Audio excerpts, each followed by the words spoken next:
Salut à tous, c'est Yos22 pour la chaîne Cubes Browser. Et aujourd'hui, on va parler, je vais vous expliquer quels sont les meilleurs cubes 2x2 pour le speed cubing. Alors, on va commencer tout de suite avec le Rubik's, donc que vous voyez ici, voilà, de la marque Rubik's. Donc c'est un Advanced Rotation avec des tiles. Donc les tiles, qu'est-ce que c'est? C'est des petits bouts de plastique en fait, c'est pas des étiquettes. Ça permet de rester bien beau et tout. Il est plus petit que les 2x2 normaux. Bon, il est cassé le mien, donc forcément il marche plus beaucoup. Mais voilà, donc il a un bon turn, hein. Enfin, il tourne très bien. Enfin, très bien, c'est un Rubik quand même, donc faut pas exagérer, mais il est pas mal, hein. Par contre, bon, au niveau corner cutting, bon, c'est affreux, hein, comme tous les Rubik Cube. Enfin, de la marque Rubik's en tout cas. Il est vraiment affreux, mais bon. Franchement, je l'ai eu pendant un jour parce qu'il s'est cassé le deuxième jour, mais sinon j'étais content de mon cube. Il était vraiment pas mal. Bon, après, c'est pour les débutants, c'est bien, hein. Franchement, c'est pas mal pour ceux qui débutent vraiment. Donc après, on va passer au Lan. Donc, vous voyez la boîte ici. Donc le Lan, c'est celui-là. Donc en fait, c'est le meilleur cube. Enfin, c'est le meilleur cube non lubrifié en fait. Donc avant de le lubrifier, il est génial, hein. Il tourne déjà aussi bien que ça, quoi. Enfin, je veux dire, là vous voyez, je fais presque 2 tours. Alors que je l'ai pas lubrifié, donc c'est vraiment le meilleur cube non lubrifié. Donc après, moi j'aime bien les étiquettes là, enfin les stickers. Vous voyez, violet, bleu, rouge, bleu. Après c'est les couleurs normales, mais bon, après au niveau corner cutting, il est pas génial. Enfin, vous voyez là, bon là il passe, bon là, vous voyez, déjà, il bloque un peu. Mais c'est parce que je l'ai bien dévissé déjà. Vous voyez, il y a 3 vis, donc il y a celle-ci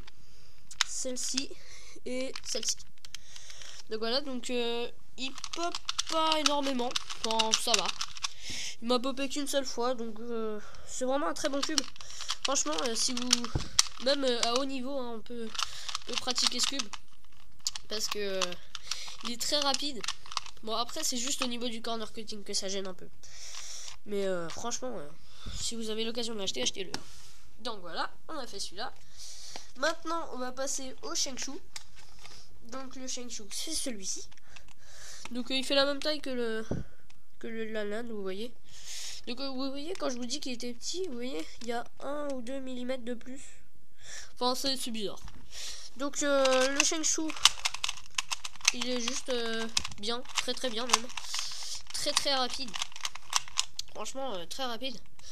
Un peu moins rapide quand il n'est pas lubrifié que le Lan. Mais par contre, quand il est lubrifié, il est génial. Vous voyez, là, ici, ça cut. Ici, ça cut. Ici, ça cut. Presque 45, ça cut pas. Mais ici, vous voyez, ça cut quand même, hein. Donc, Shengshu est une très bonne marque, je trouve. C'est l'une de mes marques préférées. Et donc vous voyez, il tourne très bien, 2 tours, enfin un tour et demi plutôt. Vous voyez, hop. Donc très bon cube. Franchement, il est très bien. Et après, on va passer au must du must. Enfin, c'est pas le meilleur, mais voilà quoi.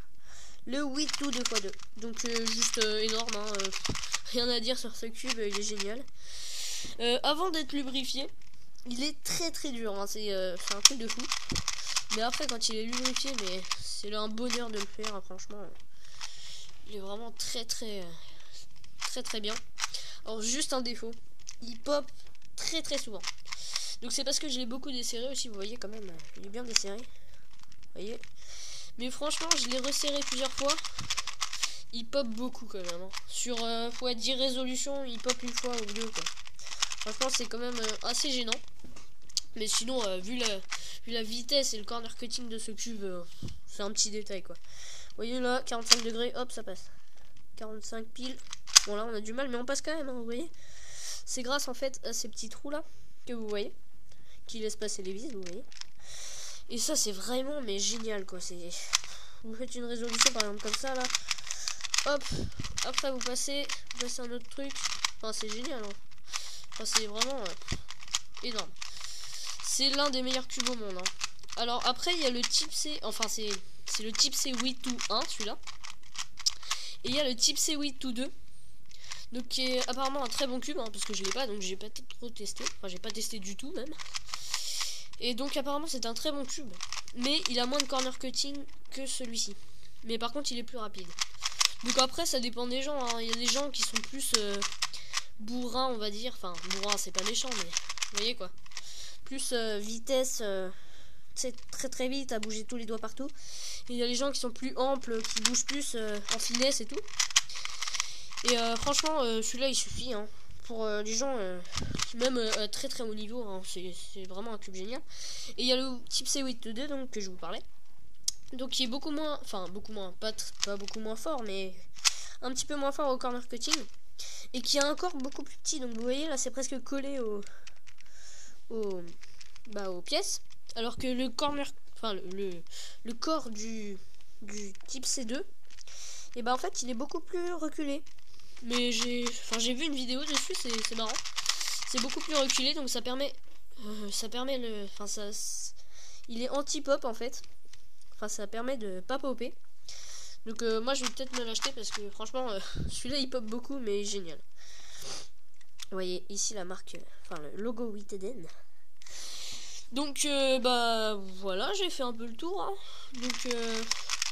Donc je vous ai présenté trois essentiellement bons cubes. Donc c'est de là, donc le Lanlan, le Witeden, Witu et le Shanshu. Donc mon préféré c'est bien le Witu, hein. Et après j'aime bien ces deux là, c'est pas la même chose en fait, ça dépend des gens, hein. Il y a des gens ils vont préférer le Shanshu, des gens le Lanlan, enfin ça dépend vraiment. Donc voilà, j'espère vous avoir aidé dans vos recherches de 2x2. Et puis franchement c'est pas très cher. Alors je vous le dis à combien j'ai acheté. Donc celui-là j'ai acheté 7 €, le Lanlan. Donc ça va, c'est vraiment très raisonnable. Enfin je trouve. Le Witu donc à 10 €. Bon forcément c'est un peu plus cher parce que c'est une marque plus connue je trouve. Enfin je pense. Et puis c'est le cube est mieux quand même. Il est plus lourd que le Lanlan par contre. Un peu plus lourd. Et le Shanshu donc qui était vraiment pas cher parce que j'ai acheté un kit. Donc vous savez le kit 2x2, 3x3, 4x4, 5x5 à 16 €. Alors vous imaginez, c'est le prix d'un seul cube 3x3. Donc c'est vraiment génial, hein. J'ai eu tout ça pour 16 €. Et franchement, je suis pas déçu de la qualité quoi. C'est vraiment un très bon cube. Donc je sais pas combien il était vraiment, parce que vu que c'était un kit, je savais pas. Mais franchement, si vous allez, je crois que c'était sur Amazon, je suis pas sûr. Mais vous cherchez kit Rubik's Cube 2x2, 4x4, 5x5, 2x2, 3x3, 4x4, 5x5. Vous allez trouver ce kit là. Et franchement, ça vaut vraiment le coup. Donc voilà. Je vous ai fait toute la panoplie, on va dire, des 2x2. Donc il y en a plein d'autres. Il y a les East-Chin aussi, qui ont l'air très bien. Enfin, j'ai eu de bons retours sur cela. J'ai jamais testé aussi. Donc je vais peut-être m'en acheter un. Enfin bon. Ça va arriver bientôt, tous ces petits achats là. Donc voilà, je vais arrêter de papoter parce que là, ça fait quand même longtemps qu'on parle. Donc voilà, j'espère vous avoir aidé. Et puis à bientôt pour de nouvelles vidéos. Salut!